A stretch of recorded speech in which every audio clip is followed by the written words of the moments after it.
Good afternoon, Namibia, and welcome to your daily lunchtime show where we get to catch up on current events and headlines that are in the news.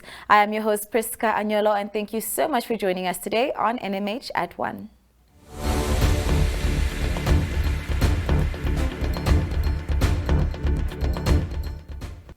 So we start off today's broadcast with footage shot by Elizabeth Joseph of a SWAPO rally in Quetmanswip, where ruling party Kara's regional coordinator Matthew Mumbala on Saturday said that the opposition must prepare for another 30 years of SWAPO rule.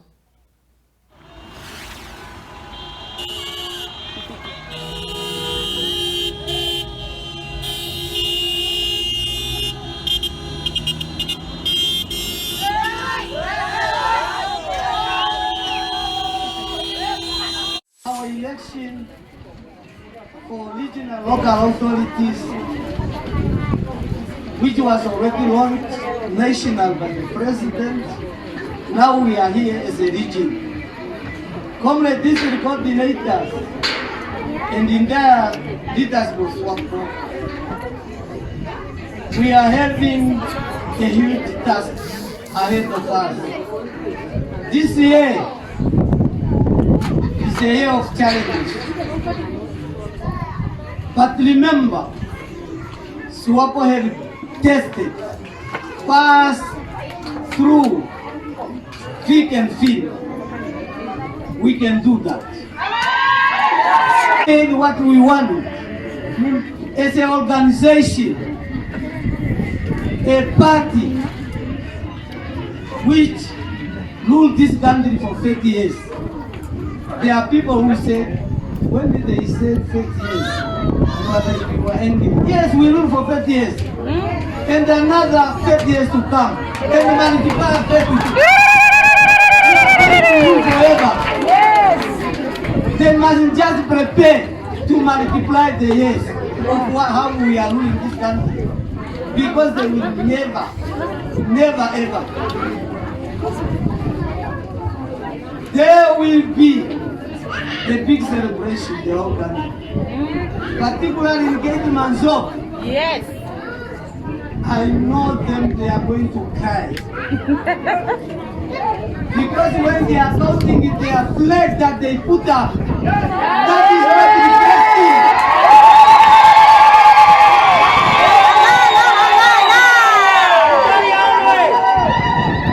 That is not reflecting the real voters. Those are false. And this is where they are going to say, SWAPO again election. Because I know the people are going to vote their party, SWAPO party. Yes. And from there, they are going to count the party. We are going to count the voters, not flags. Yes. They are pretending. Yes.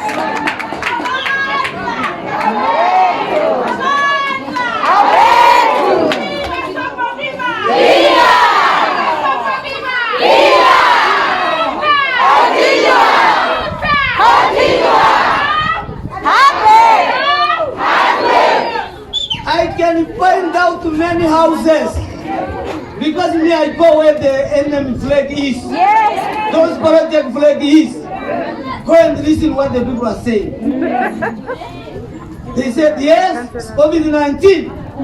We never refuse something a bread. We eat. But we know when we are going to vote.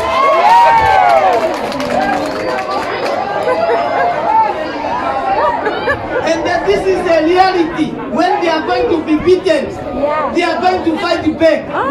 They are going to learn to vote. But the people, they are going to deny them. Yes. Therefore, comrades, let we go and work hard. Work to make sure we win regional and local authorities. Do you ready to give away the mayorship of Quetmanswip? No! Are you ready really to give away the... We cannot allow it. Quetmanswip in 5 years. You can be able to find out what we have done in getting out of here under the leadership of SWAPO council and the other district and towns. Therefore, comrades, my need was just to welcome you and to encourage you to go and work. Let me introduce my wife. My wife is also here.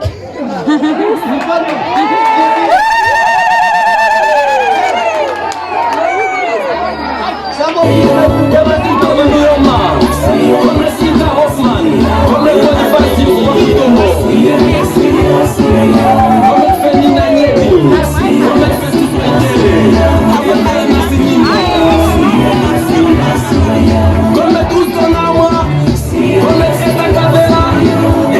imagine now if I have the support of the wife.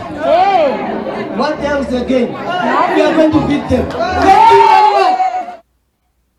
And staying with the election fever that is currently gripping the country, independent candidate Knowledge Ipinge, who is vying to be re-elected as Walvis Bay Urban Constituency Councillors, talks to Leandria Lowe about his campaign. There's been so much controversy as what I'm going to stand, then it should be on record that I'm still an independent candidate and I'll remain an independent candidate. Please tell us about your campaign. When is it starting? Have you started? What are your plans? I think my work throughout the past months is actually very evident, and that is actually what I expect the community of Walvis Bay should be judging me on.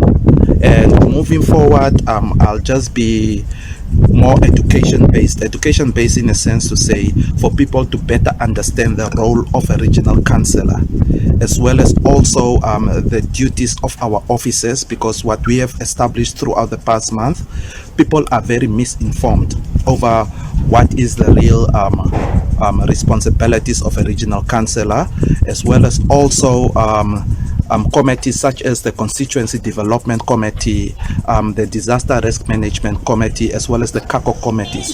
So this is actually what needs to come out more stronger, and I'll be taking on an education approach in order to be able to educate our residents more, because it is very important for them to understand this, and also to understand the difference between the regional council as well as the local authority.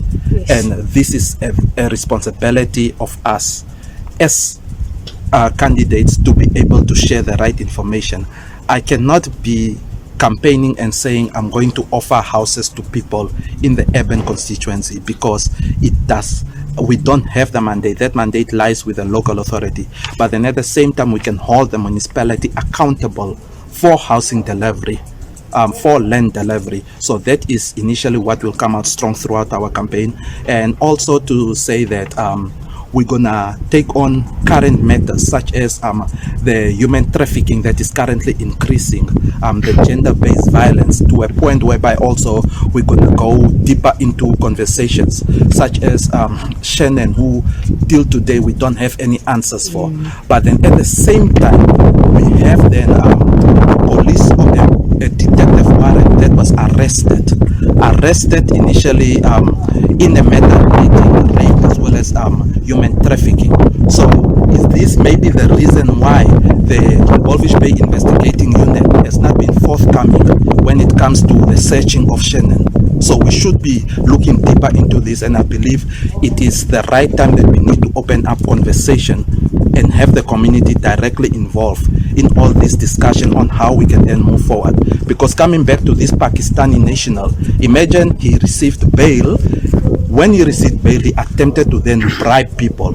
So it is maybe time that we push for legislation in a sense to say those who are suspected of rape charges as well as human trafficking charges should not be allowed bail. But then this is a legislation matter, and we will then see how we're going to move forward with this. This is just one of few approaches that we're going to bring out strongly, especially during the election campaign. Thank you. And then finally, since we find ourselves in the COVID-19 pandemic, how will your campaign differ from what it did last year? With the COVID-19 pandemic, definitely we should know that we have reached a point whereby we have actually pressed the reset button. Reset button in a sense to say we are now very clear on what is the infrastructure position of Wolfish Bay. Let's say the Wolfish Bay Hospital. What is the real capacity of Wolfish Bay Hospital? What needs to be done? The staff complement is not adequate to accommodate the population of Wolfish Bay, to a point whereby you're looking at maybe one bed meant for about 8,000 residents. It can never be correct 30 years after independence. At the same time also, we need to speak of the economy. What is the economic transformation policy moving forward? This needs to come out very loud, and it is our responsibility as regional councillors or aspiring regional councillors to be answering this question. And our approach is very simple. We have economists who have taken the ground. We are busy with the socio-economic analysis, and we are going to implement the economic transformation policy that will then restart the economy of Wolfish Bay. We're going to be more louder, we're going to be more direct on how we're going to approach this moving into the campaign. Thank you, Councillor. Thank you. All right, so up next is your COVID-19 update for today. Over the 7 days up to Saturday, 1,305 new contacts of confirmed cases were traced in Namibia. This amounts to an average of 3.5 contacts per person of the 367 new cases confirmed over the same period.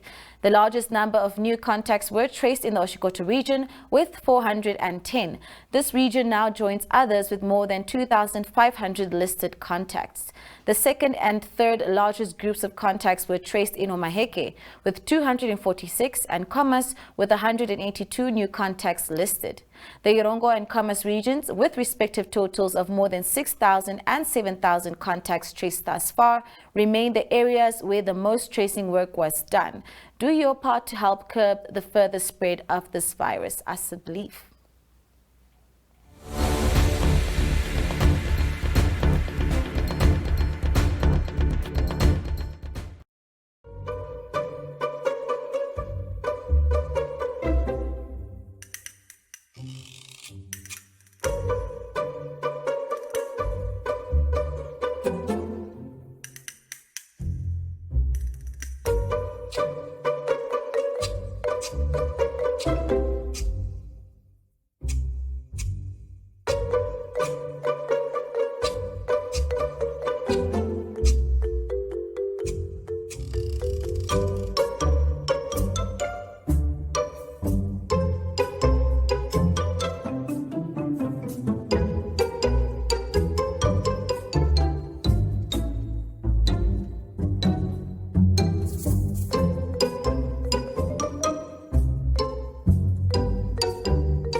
And over the weekend, the Independent Patriots for Change held several rallies across the country, with its leader, Dr. Panduleni Itula, addressing supporters in Okalongo in the Omusati region, where party supporters also took to the streets in a show of strength.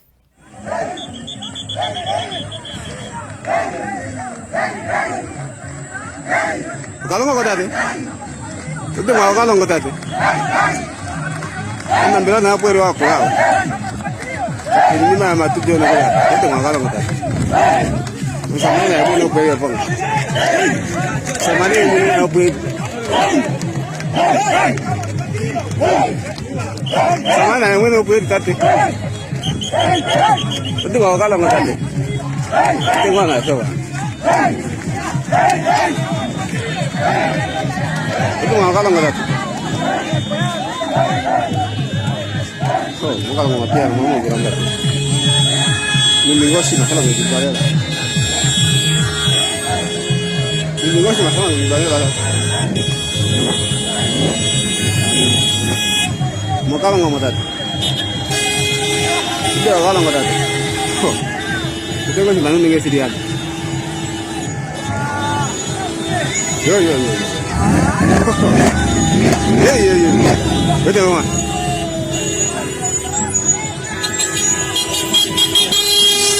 Itu lah.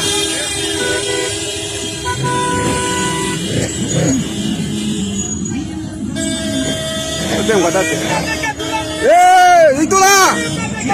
Longgoli itulah.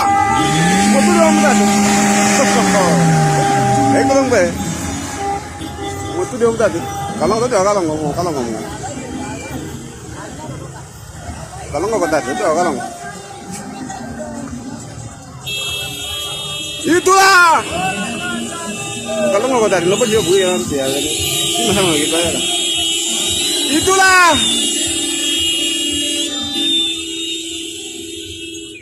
Kalau nggak itu tadi, tapi ini nggak mulai. Aku. Ano kalau. Ano kata. Itu ada. Viva! Digo si masalah kita ya. Ya. Ano yung kumama?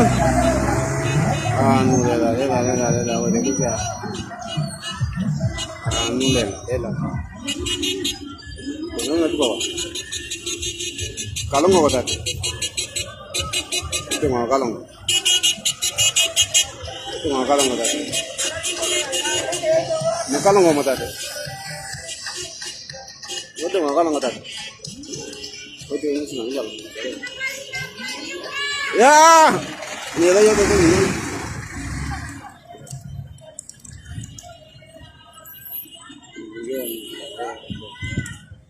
Hello. Dan say itu kan ini dah ada buat anu apa tadi yang nanti itu ini malam kita lela makalong ko tulitate kalongo ko vene tulinga apena ipuchang ikilo kimana usio toma plakato.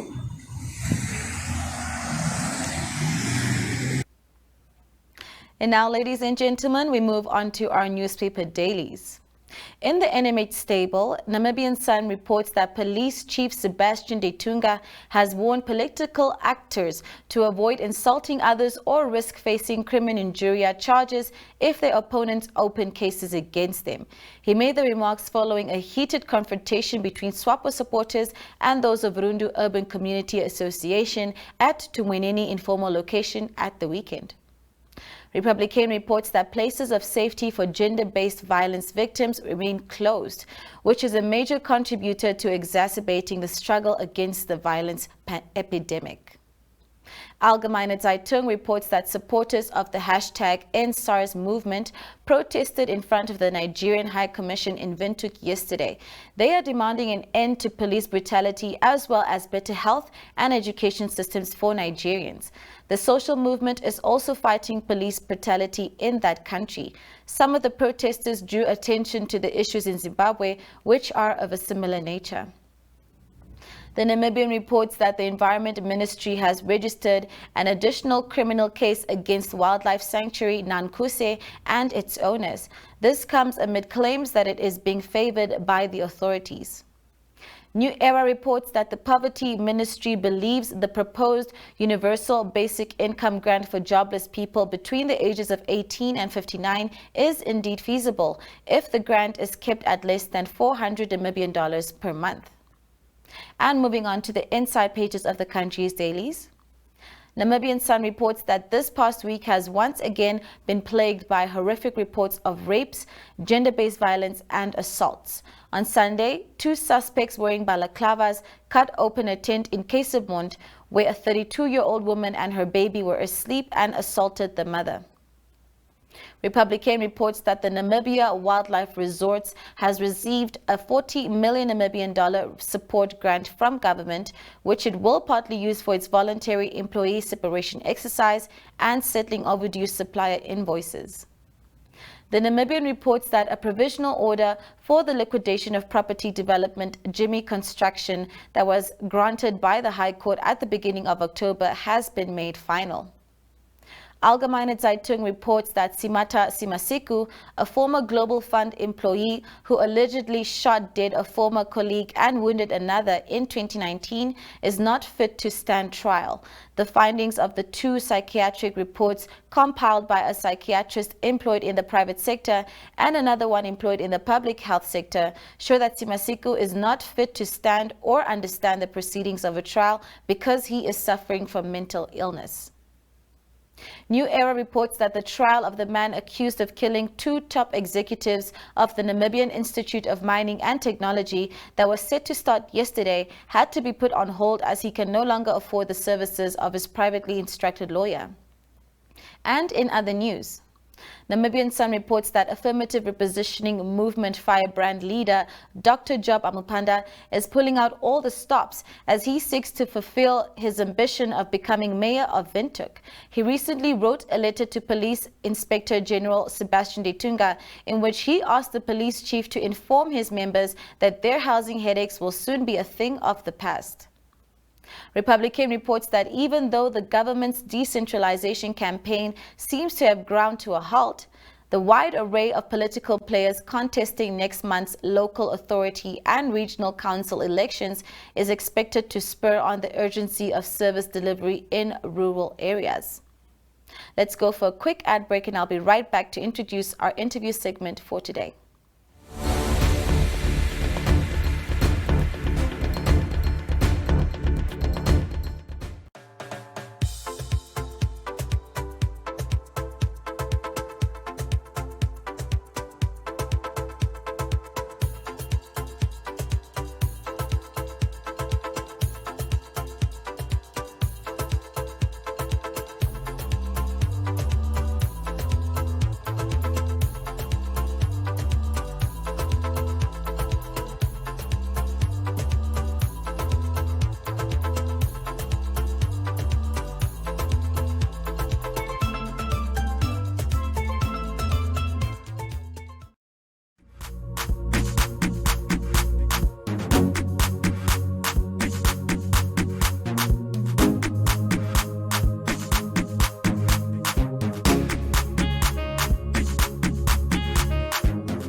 And in this next interview conducted by Irene Marie van der Walt, Robert Kalola shares his experience with the street-based network in Swakopmund. During the COVID-19 pandemic, the council housed homeless people in the Swakopmund Youth Hostel. The street-based network was then formed as an initiative that offers classes to the homeless on various topics that will eventually lead to their reintegration into society. Do take a look.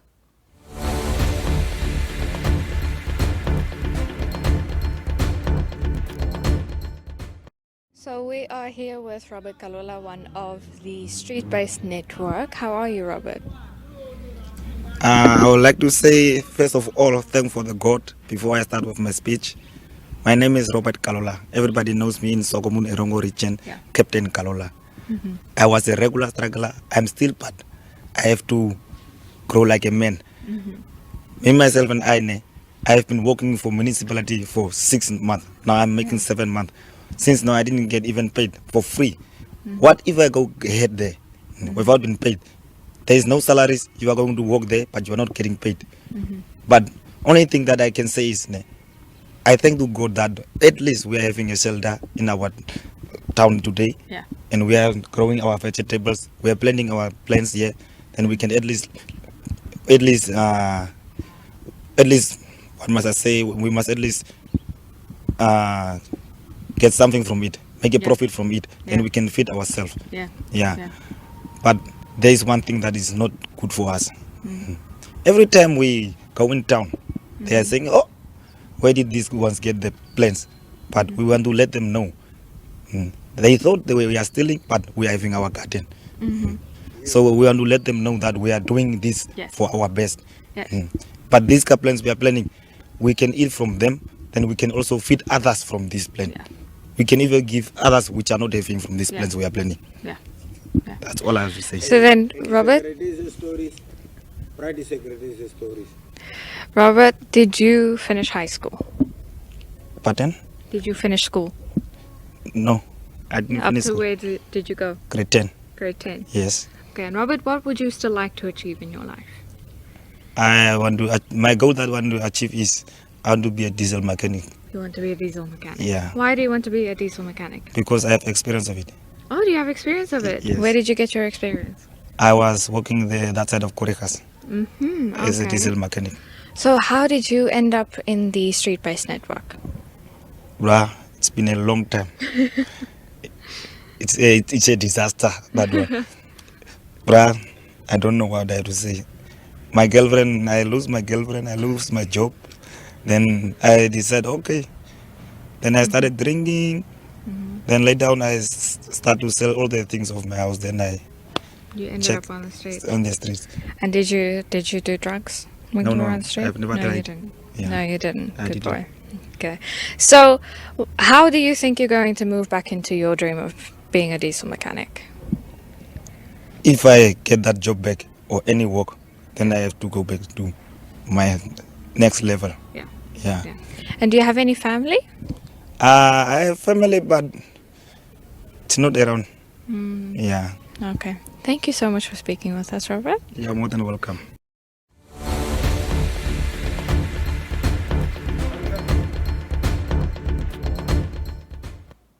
And that is it for today, ladies and gentlemen. I've been your host, Priska Agnolo, and thank you so much for watching NMH at 1. Do stay safe, enjoy this rainy, beautiful day, and see you again, same time, same place.